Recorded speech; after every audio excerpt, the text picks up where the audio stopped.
Namo tassa bhagavato arahato samma sambuddhassa. Namo tassa bhagavato arahato samma sambuddhassa. Namo tassa bhagavato arahato samma sambuddhassa. Good evening, everyone. Okay, we're discussing now the Mahāsīhanāda Sutta, the greater discourse on the lion's roar.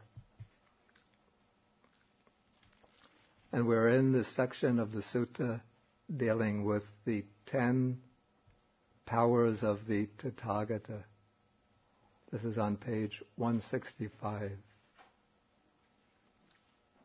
Starting on page 165. And last week I explained in some detail the first of these powers of the Tathagata. These powers are always to be understood as powers of knowledge, special kinds of knowledge that the Buddha has, which are quite unique to a perfectly enlightened Buddha. And these powers of knowledge enable the Buddha to perform the special function of a Buddha, that is, to establish the Dhamma in the world. Speaking in the poetic terms, this is what enables the Buddha to set in motion the wheel of the Dharma and to take that role of roaring his lion's roar in the assemblies, so that the Buddha can function as a world teacher, a universal teacher, because he possesses these special types of knowledge. Okay, and the first of these is the understanding of what is possible and what is possible as possible and what is impossible as impossible. And for a detailed analysis of these, one can look in a section of Sutta number 115.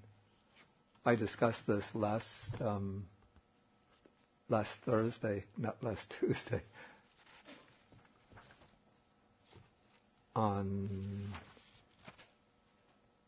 from page 928 to 930. You can look at this at your leisure if you weren't here last week. Okay, now we'll continue going on to page 166, the second type of knowledge.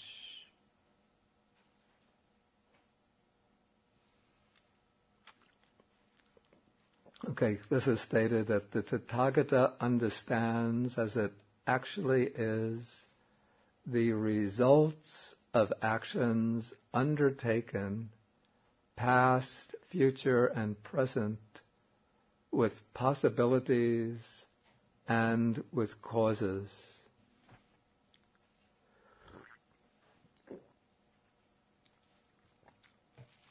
This is a little obscure the way it's stated in the text. But as I mentioned last week, there's one book of the Abhidharma Pitaka, the second book called the Vibhanga, has a section which gives a detailed explanation of the 10 powers of the Tathagata.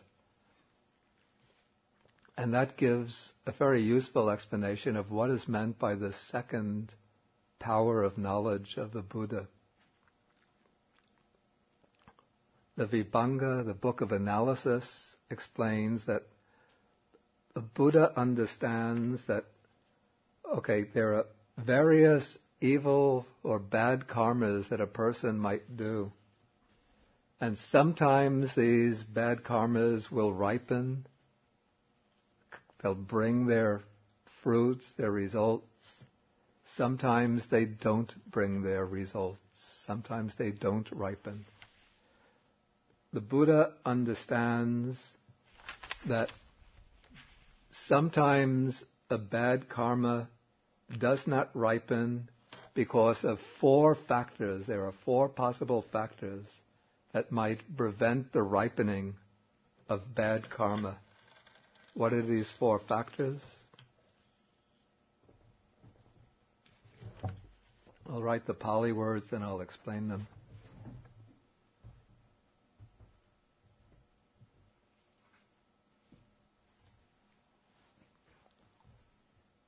Okay, gati means destination in the sense of the realm of rebirth, the place where one is reborn. So, somebody might have bad karmas, but they might be reborn in a good destination, a fortunate destination, like a good state in the human realm or a heavenly realm. And because of that good rebirth, fortunate rebirth, those bad karmas don't find the opportunity to ripen. And so those bad karmas are blocked or prevented from ripening.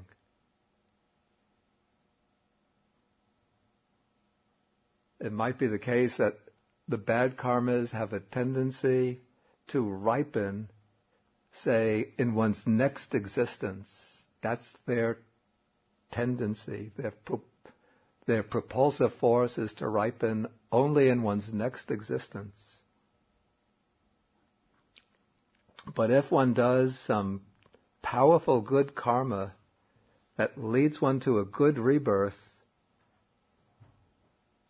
then those bad karmas might be blocked out so that they don't get a chance to ripen in the next life. And then those karmas, because they're blocked out, they wither up and die. They just don't have the chance to ripen.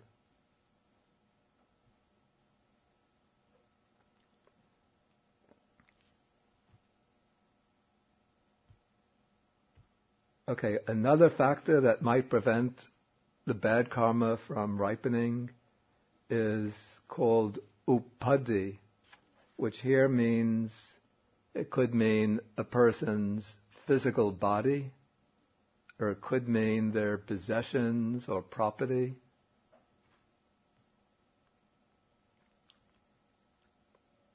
Okay, so it might be the case that a person has some bad karmas that are tending to bring their results. But if this person has, say, a very strong, healthy body, then those bad karmas won't get the opportunity. They might not get the opportunity to ripen and bring their results of, say, of illness and early death if the person's body is strong and healthy.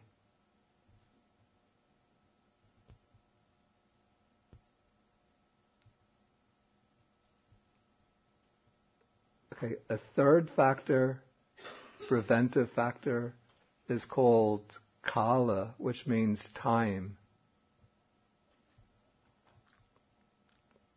And so there might be some bad karmas that a person has accumulated which have a tendency to ripen,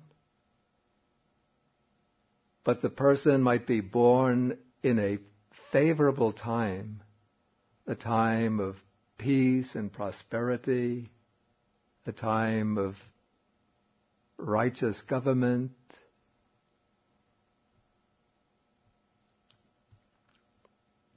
And so because of this favorable historical period, those bad karmas don't get the opportunity to ripen. They miss their opportunity, and then they're blocked out, and then they lose their effectiveness and never get to ripen.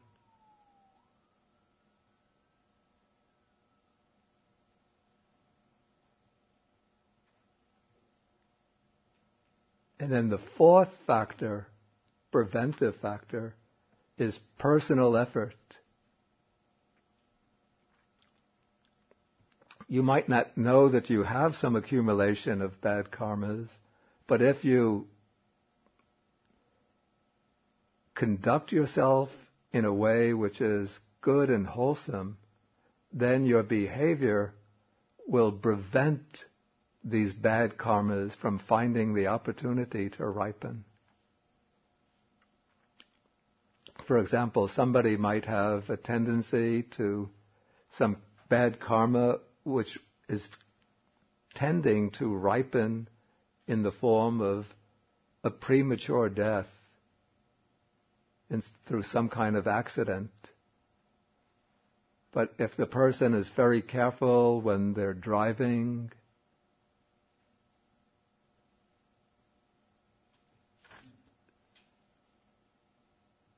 always take care of themselves, then that karma is prevented from finding the opportunity.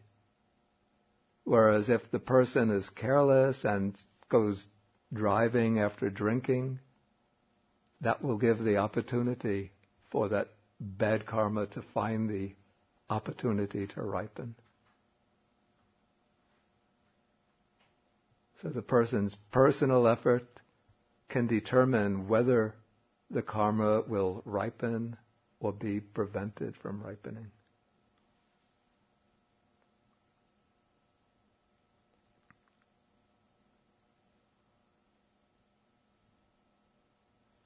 Okay, and then the converse is true in each of these cases. For the bad karma, it can ripen because of birth in a bad destination. If a being is reborn, say, in a lower realm or under bad conditions in the human realm, then those karmas will get the opportunity to ripen. So the place of rebirth provides opportunities for bad karmas to ripen. That's why one has to have, or should make a determination to try to be reborn under good conditions, favorable conditions.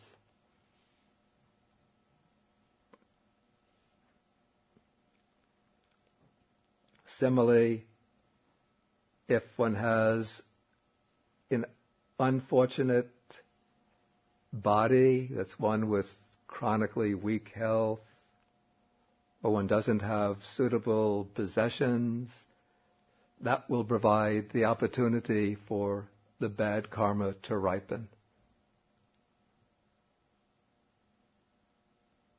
Somebody has a weak body, then the bad karma will manifest in the form of disease, illness.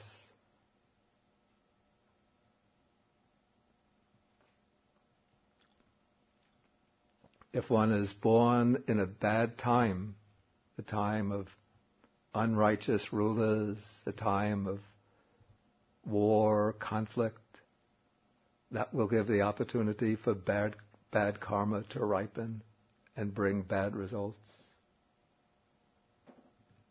And then if one doesn't make any effort to lead a righteous, wholesome life, or if one makes the wrong kind of effort, if one applies oneself to wrong types of conduct, follows after associates with bad friends, behaves recklessly, that provides the opportunity for the bad karma to ripen.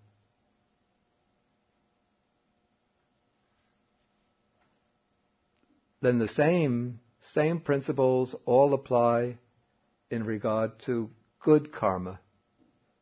Good karma might not ripen because of unfortunate rebirth, unfortunate place of rebirth, unfortunate possessions, body and possessions, unfortunate time, unfortunate effort, the wrong type of effort. And good karma can ripen because of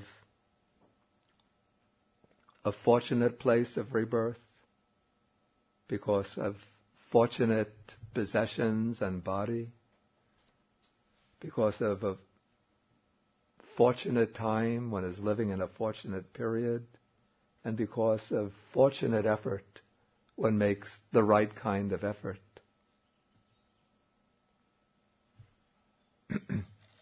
So the working of karma that's undertaken and accumulated is very complex. There are many factors interwoven with it.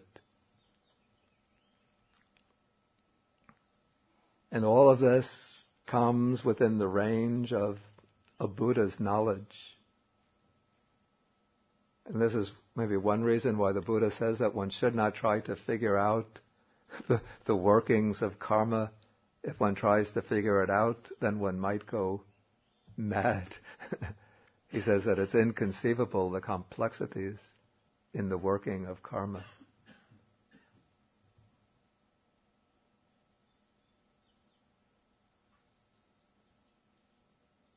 Like sometimes there might be 100 high school kids who are singing songs. They like music and sing songs. Then some producer comes along and chooses 2 or 3 of them, picks them out, and suddenly they become the national hit, international stars. Till you have like this group, everybody is buying their records. They become the international sensation. Everybody has shirts with their name, fan clubs. Why does that happen? They're just ordinary kids who happen to like to sing songs, and somebody comes along and just picks them out of nowhere.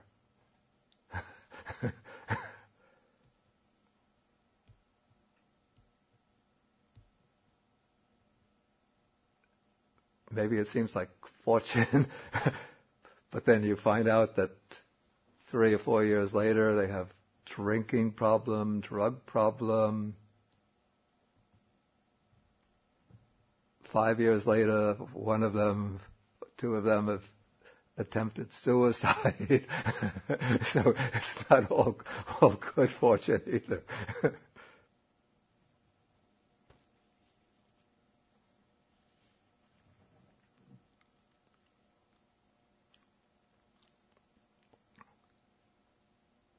Any questions about this? Only short questions, otherwise I could go on for hours.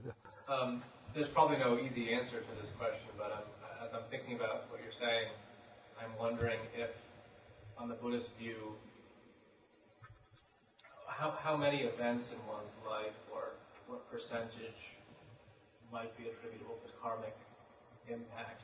Is the idea that everything that happens to you involving karma in some way, or just some of it? No, certainly not everything that happens is a result of karma. There's a sutta where a wanderer comes to the Buddha and says, is it true that everything that happens to one is a result of karma? And the Buddha says, no. And he mentions many other things that are causes. He asks whether all the pains that a person experiences are the result of karma. And the Buddha says no, and he mentions other causes of pains besides karma. Figuring out what's karma and what isn't might be very difficult, yeah. Okay, we'll go on to the next one, the third type of knowledge. Here the Tathagata understands, as it actually is, the ways leading to all destinations. Okay, what are the destinations here? These are, no, it's not the way to the plane going to London, Paris, Frankfurt, Tokyo, not the flight schedule. But the destinations are, first, it's the 5 main realms of rebirth. The hells, the animal realm, the realm of the afflicted spirits, also called the hungry ghosts, the human realm, and the various heavenly realms. And then the way that leads beyond all the realms of rebirth, the way to Nibbana.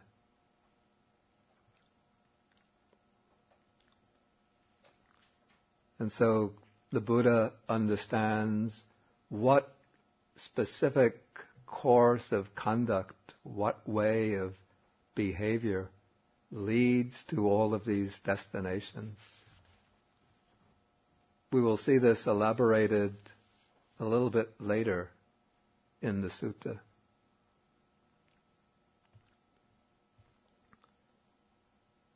Okay, then knowledge number 4. The Tathagata understands as it actually is the world with its many and different elements. Okay, this means that the Buddha has understood the world in terms of all the different constituents that he expounds in the suttas. So the Buddha has expounded the world in terms of, for example, the 5 aggregates. He's analyzed the world in terms of material form, feeling, perceptions, the volitional formations, and consciousness. And then he's taken each of these 5 aggregates and dissected each of these 5 aggregates into its components.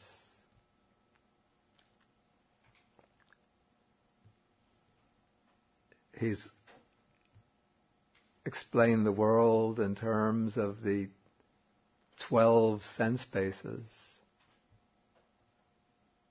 The eye and forms, the ear and sounds, the nose and odors, the tongue and tastes, the body and tactile sensations, and the mind and the mental phenomena.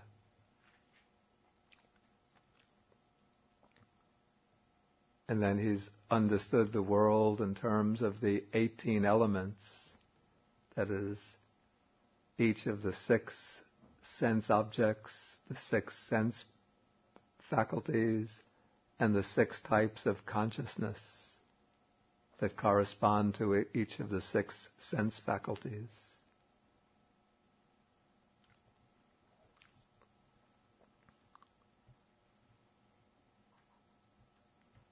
And so the Buddha he doesn't just simply accept the world as a whole, but using his power of knowledge, he's dissected the world into all of these constituent elements and seen how all of these elements are just impermanent processes, conditioned processes, things that arise, subsist momentarily, and then pass away.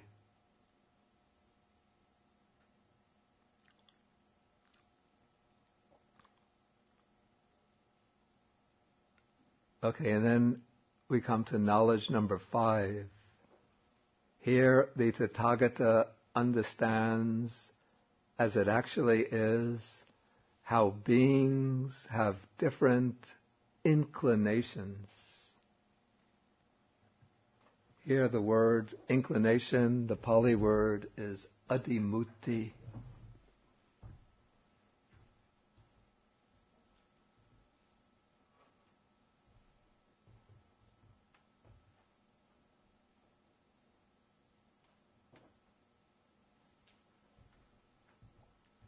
Nana means different or diverse, and adimutti means inclination or disposition.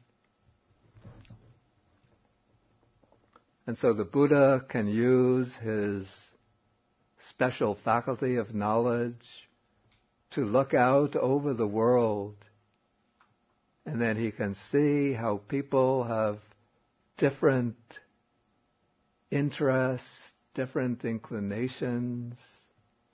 Some have superior inclinations, some have inferior inclinations.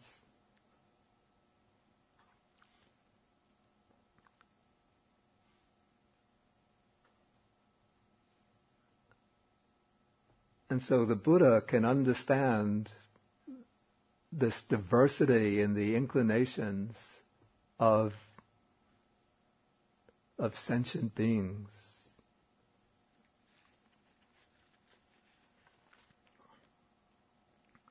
The knowledge number 6 seems a little similar to that, but is listed as a separate knowledge. The Tathagata understands as it actually is the disposition of the faculties of other beings, of other persons.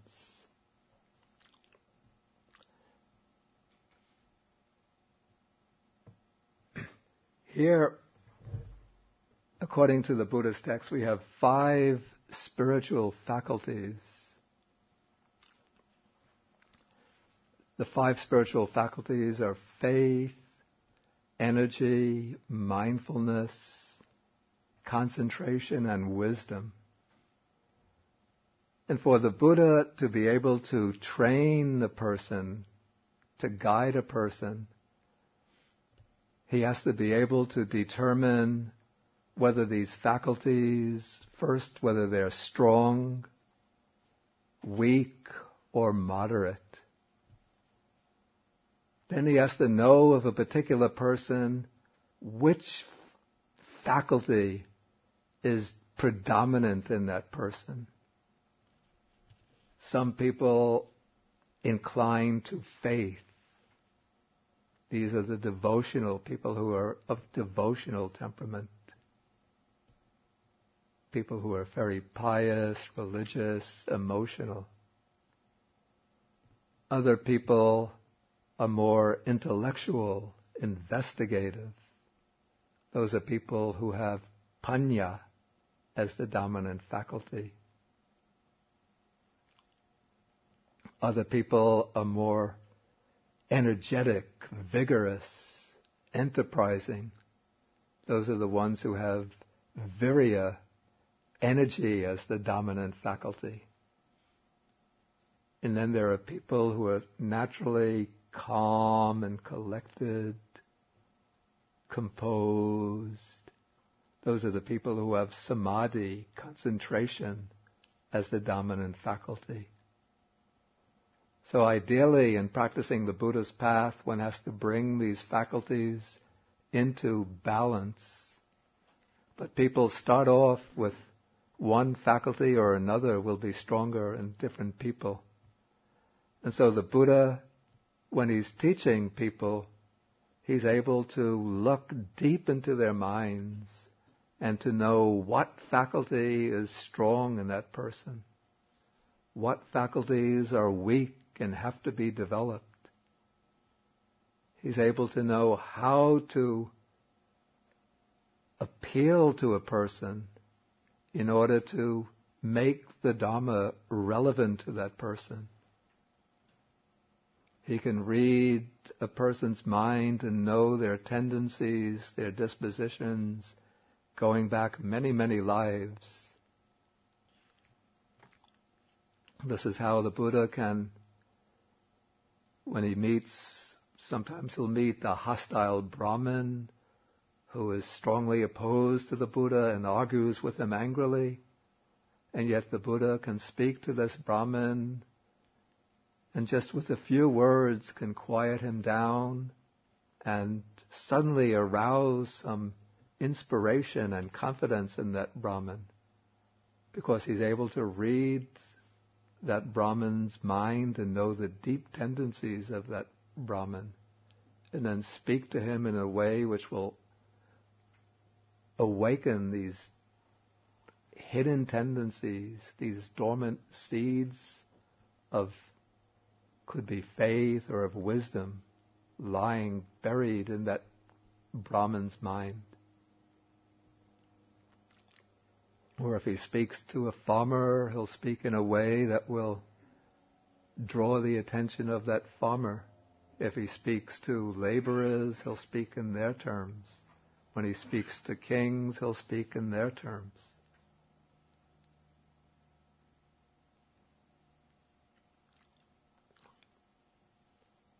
And so he's always able to speak the Dhamma in the appropriate way because he understands these two knowledges, number 5 and 6, are what he uses. Understanding the inclinations of beings and knowing their faculties.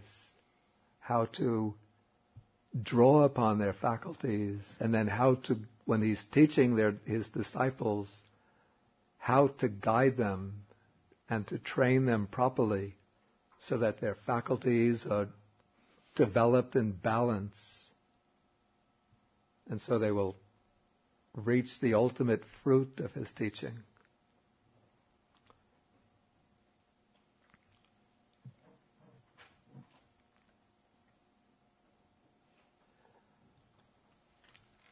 Okay, then we come to knowledge number 7. Here the Tathagata understands as it actually is the defilement, the cleansing, and the emergence in regard to the jhanas, liberations, concentrations, and the meditative attainments. These are all different names for different types of attainments in meditation, especially in the meditation of samadhi. So we've met them in previous classes. The 4 jhanas we've met many times. The 8 liberations we met in the discussion of Sutta number 77. The concentrations are just variations on the jhanas. And then there are 9 meditative attainments, the 4 jhanas, the 4 formless attainments, and then the attainment of the cessation of perception and feeling. And so what's called the defilement in regard to these attainments, all of these jhanas, liberations, and so on, that is the impediment or the hindrance that prevents one from entering into it.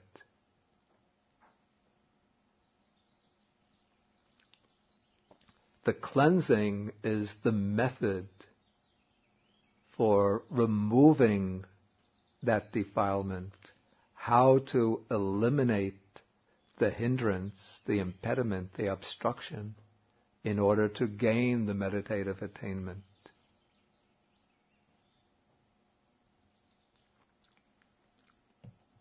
And then after one gains the meditative attainment, how to come out of it properly, that is called the emergence from the attainment.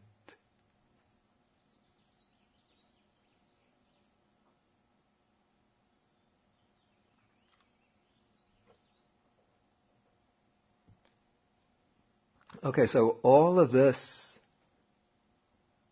the Tathagata, the Buddha, understands. That's one of his Tathagata's powers.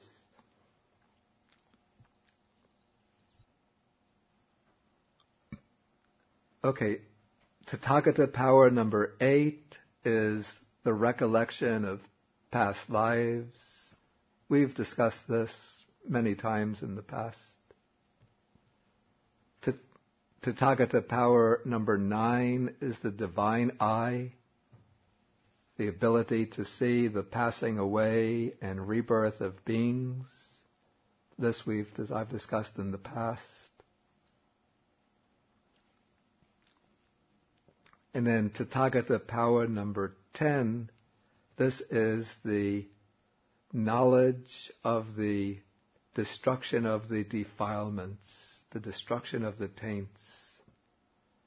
So by realizing for himself with direct knowledge, the Tathagata here and now enters upon and dwells in the deliverance of mind and deliverance by wisdom that are taintless with the destruction of the taints, the destruction of all the defilements. So that is the ability to enter into the complete liberation of mind.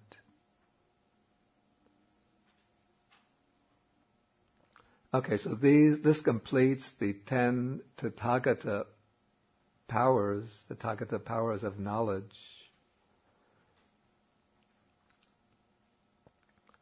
Okay, then paragraph 21, now the Buddha is speaking with reference to this former monk Sunakata. If you remember the previous class, where we discussed the background to the sutta, there was this former monk Sunakata who had become angry with the Buddha. He disrobed because the Buddha wouldn't perform any miracle, any feat of psychic power. And so he was denouncing the Buddha and saying that the Buddha has no superhuman powers of knowledge. And so now the Buddha is saying, this is a rather strong statement, but the Buddha says to Sariputta, when I know and see thus, if anyone should say of me that the recluse Gotama does not have any superhuman states, any distinction in knowledge and vision worthy of the noble ones, he teaches his Dhamma merely based on reasoning, then unless he abandons that assertion and that state of mind and relinquishes that view, then as surely as if he had been carried off and put there, he will wind up in hell. It seems like a rather strong statement.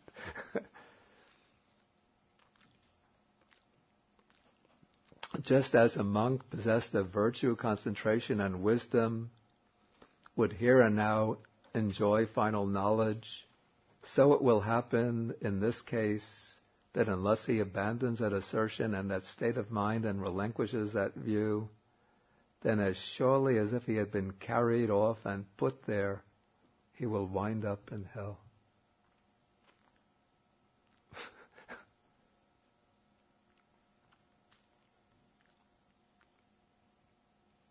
Okay, maybe I'll ask if there are any questions.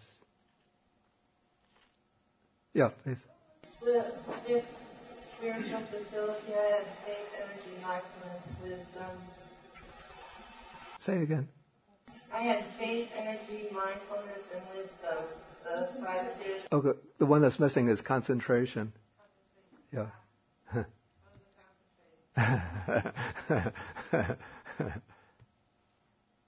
Okay, Eva.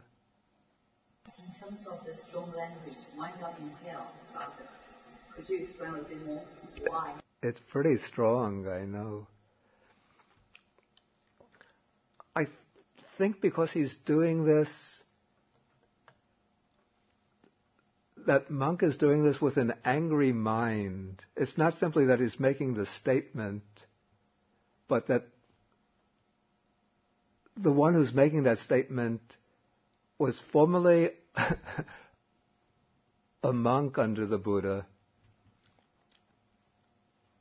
If you read the first paragraphs of the sutta, he had been a monk, then he wanted the Buddha to perform psychic powers and miracles. And the Buddha had said to him that the purpose of my teaching is not to make displays. My purpose as a teacher is not to make displays of miracles and to show psychic wonders. But this monk repeatedly was asking the Buddha to show psychic powers, to show miracles, and the Buddha refused to do this. Then that monk became angry with the Buddha and gave up the monk's life. And then he went around in the city of Vesali, which was a big city, denouncing the Buddha and saying that the Buddha doesn't have any kind of superhuman states, any special knowledge, any higher knowledge and vision. And so by doing this, he's trying to dissuade other people from placing confidence in the Buddha and trying to destroy their confidence, their trust in the Buddha.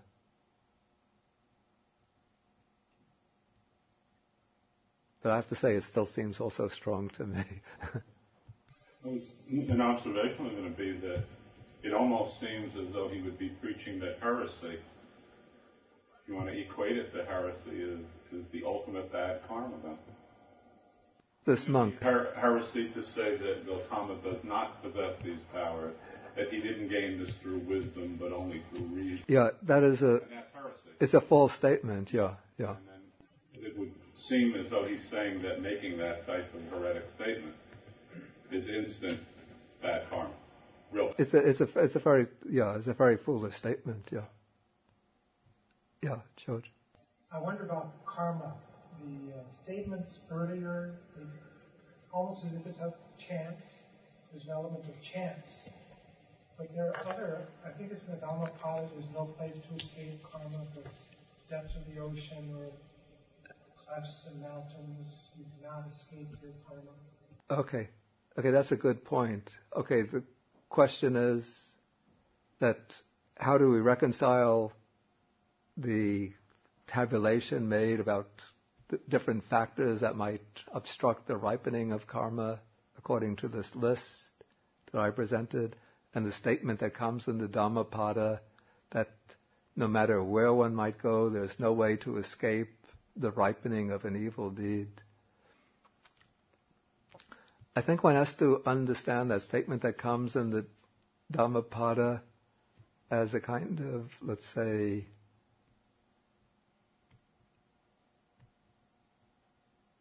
a statement of moral advice, a heuristic device.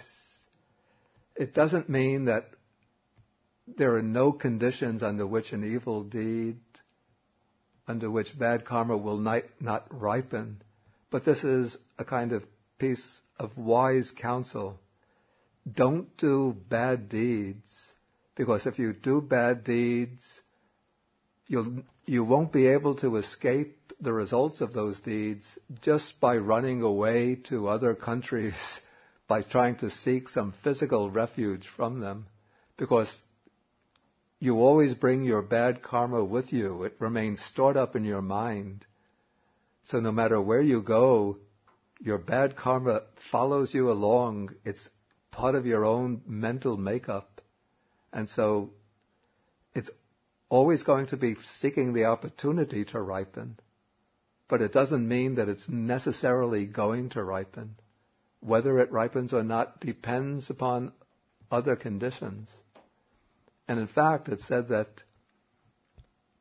even though we do bad karma, we can create conditions that will, to some extent, prevent that bad karma from ripening by doing good deeds. Like if we've done something bad, if we do a lot of good deeds, wholesome karma, that will be creating, we might call this cushions, it could either prevent the ripening of that bad karma, or else it will weaken the impact of that bad karma. If that bad karma ripens, instead of ripening very powerfully, when it ripens, it will just ripen with a dull thud. Yeah. Would that be the explanation for the arahanthood of Angulimala, who committed all of those murders during his lifetime? Okay, this is the case of Angulimala.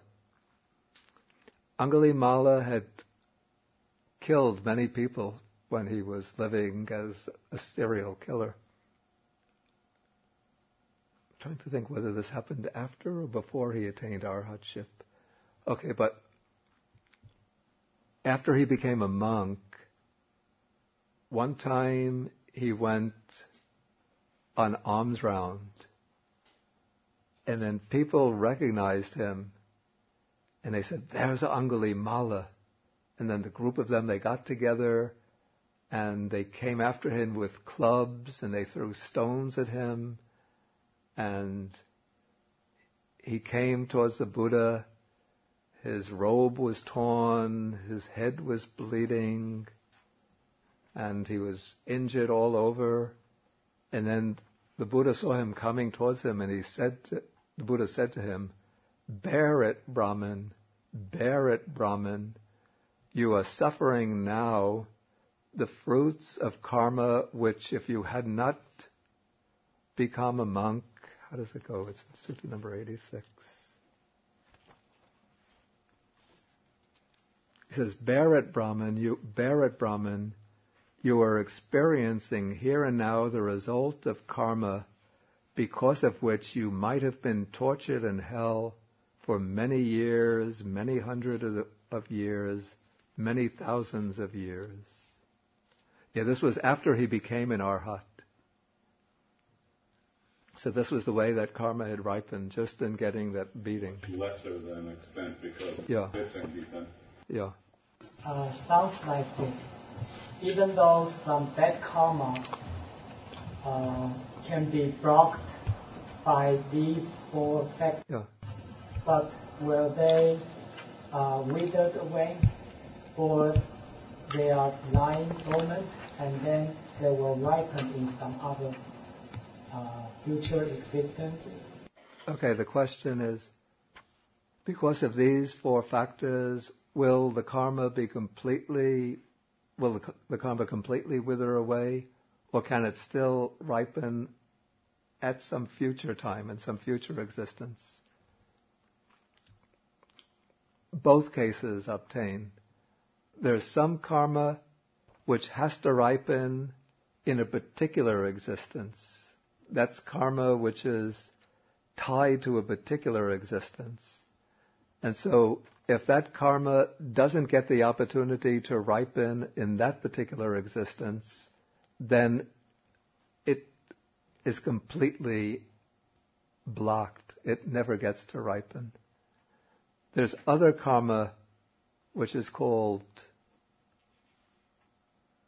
paramparaya. Oh, my memory of these terms not so good anymore. Okay, this is called, translated indefinite karma.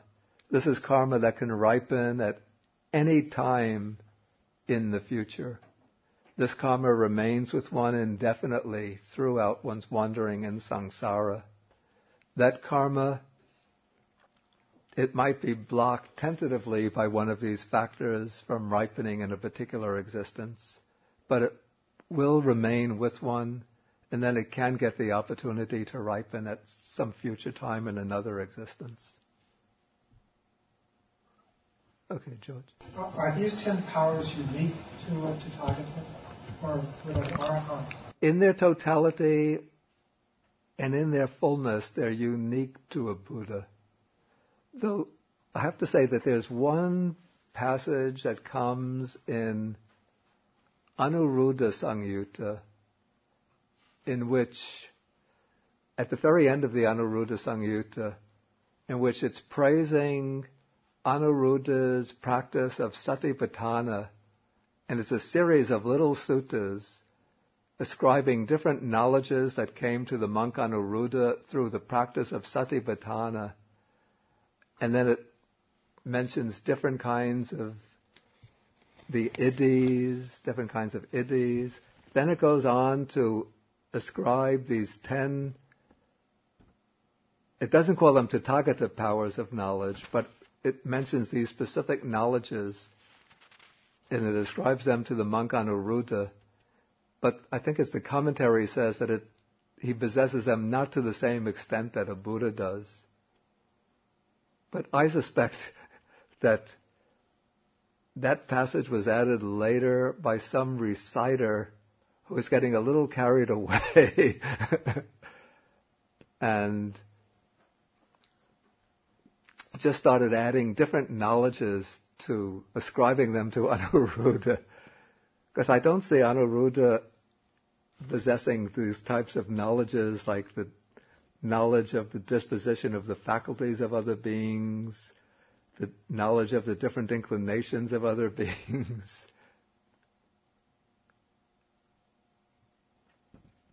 One never sees him, the text speaking of him as having those abilities.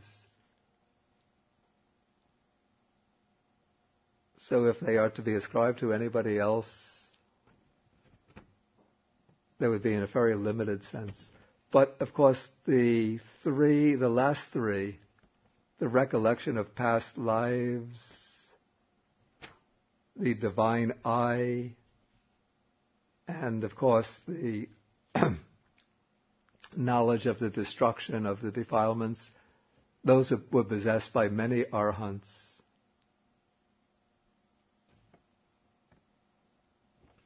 Any further questions? Okay, if there's no further questions, maybe we could do the 4 grounds of intrepidity, or using a simpler word, call them the 4 grounds of self-confidence. In Pali, the word is Vaisarajya.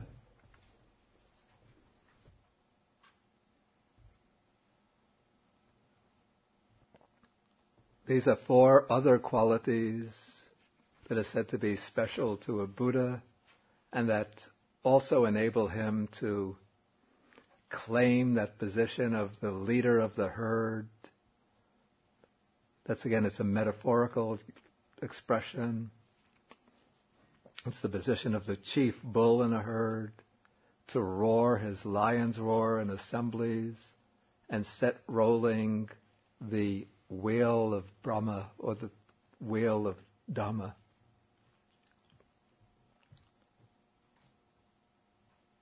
Okay, the first of these is that he sees no ground, no basis on which any ascetic, Brahmin, deity, Mara, or Brahma, or anyone in the world, anyone else in the world, could justifiably accuse him thus. While you claim to be fully enlightened, you are not fully enlightened in regard to certain things or certain dhammas. There are some dhammas which you have not fully awakened to. And seeing no ground for that, I abide in safety, fearlessness, and this word intrepidity is rather bookish, let's say self-confidence. So these are grounds on which the Buddha can teach his doctrine with perfect self-confidence. And this first ground is taken to be the claim for the perfection, you could say, of the Buddha's enlightenment, the perfection of his knowledge or realization. The question can be raised, what is meant by being fully enlightened in regard to all dhammas? The question comes up, does this mean omniscience? In the text, the old suttas, the Buddha specifically rejects the idea of being omniscient in the sense of knowing everything, all facts, all the time. And I don't suppose that the Buddha would claim to know all matters of fact, of scientific fact. To me, that seems to be utterly ridiculous, that he could claim to know how to fix the bug in my computer. He would have known 2,500 years ago how to operate my computer today. How many blades of grass are on the lawn in front of Bodhi Monastery? How many? Tell me, how many?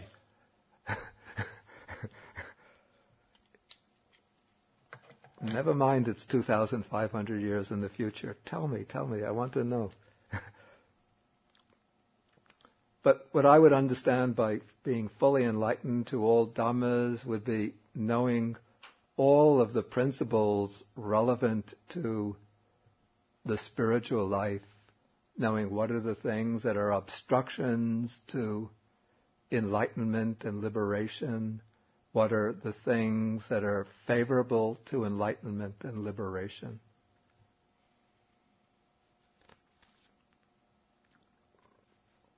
Okay, the second ground of self-confidence. Nobody can justifiably accuse him thus.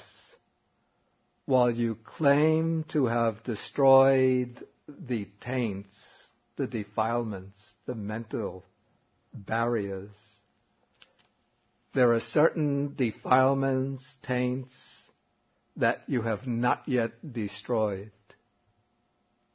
In other words, here the Buddha is able to claim perfect purity of mind, that he's destroyed all the defilements in all degrees without any residues or traces remaining.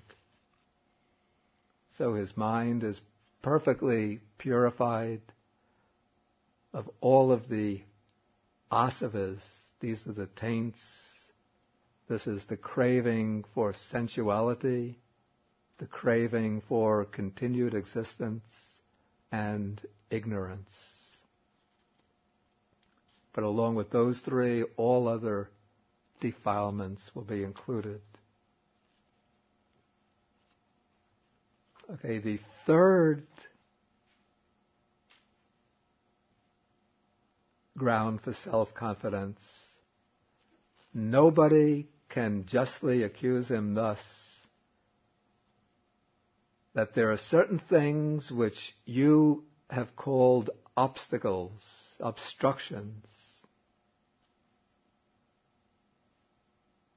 and yet these things are not able to obstruct one who engages in them. This ground of self-confidence arose in relation to the monk called Arhita. This was at the beginning of the Majjhima Nikaya Sutta number 22, the Alagadupama Sutta. The Buddha had claimed that indulgence in sensual pleasures is an obstruction to the path to liberation. But there was a monk called Arhita who went around saying that even though the Buddha says indulgence in sensual pleasures is an obstruction on the path to liberation, but as I see it, these sensual pleasures are not able to obstruct one who engages in them.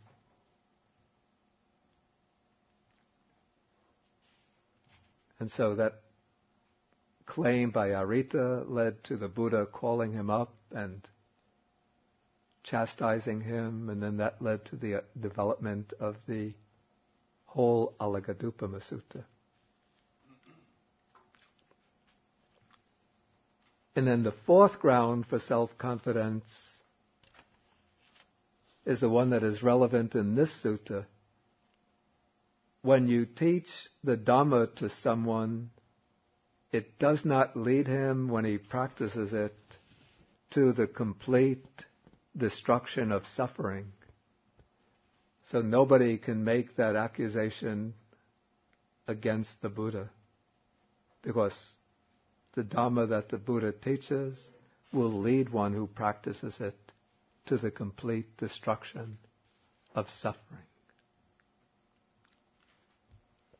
Okay, so those are the four grounds of self-confidence, and possessing these four grounds of self-confidence, the Buddha is able to roar his lion's roar in the assemblies and set rolling the wheel of Dhamma. Okay, any questions? Yes. The phrase "lion's roar"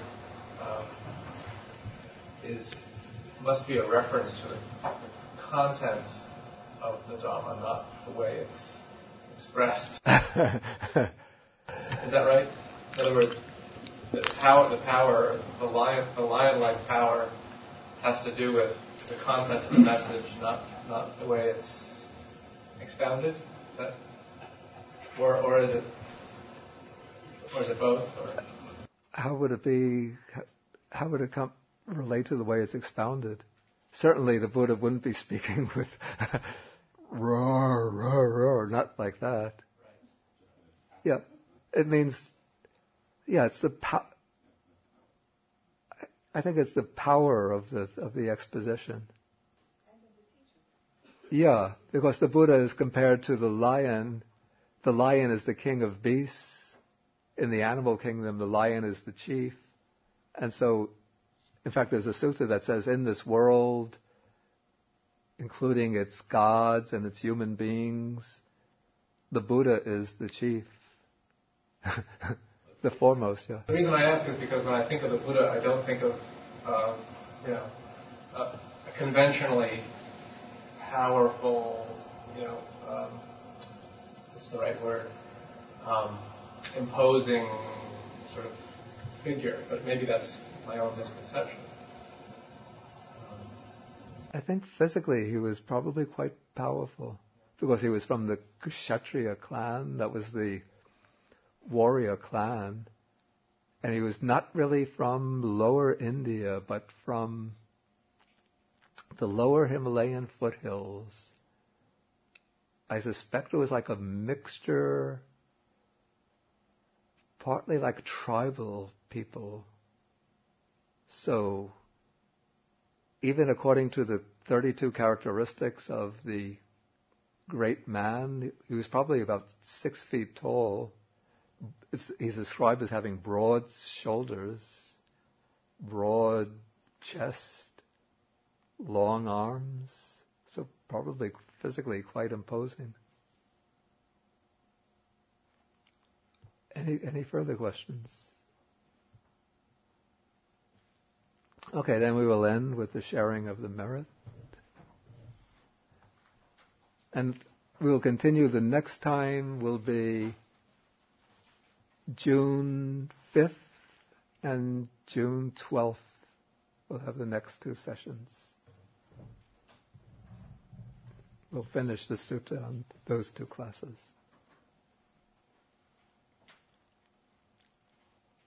Okay, we share the merits with the Devas, Bhutas, Nagas, and with all beings in this world, wishing all beings be well and happy and peaceful. Akasata chabumata deva naga mahitika punyantang anumoditva chirang rakantu sasanang. Akasata chabumata deva naga mahitika punyantang anumoditva Chirang rakantu desanang. Akasata chabumata deva naga mahitika punyantang anumoditva chirang rakantu mang parang. Etavata cha amhehi sampadang punya sampadang. Sabbe deva anumodantu sabba sampati siddhya etavata cha amhehi sampadang punya sampadang sabbe bhuta anumodantu sabba sampati siddhu sabba sampati siddhu sabba sampati siddhu Sabba sampati siddhu, sabba sampati siddhu, sabba sampati siddhu, sabba sampati siddhu.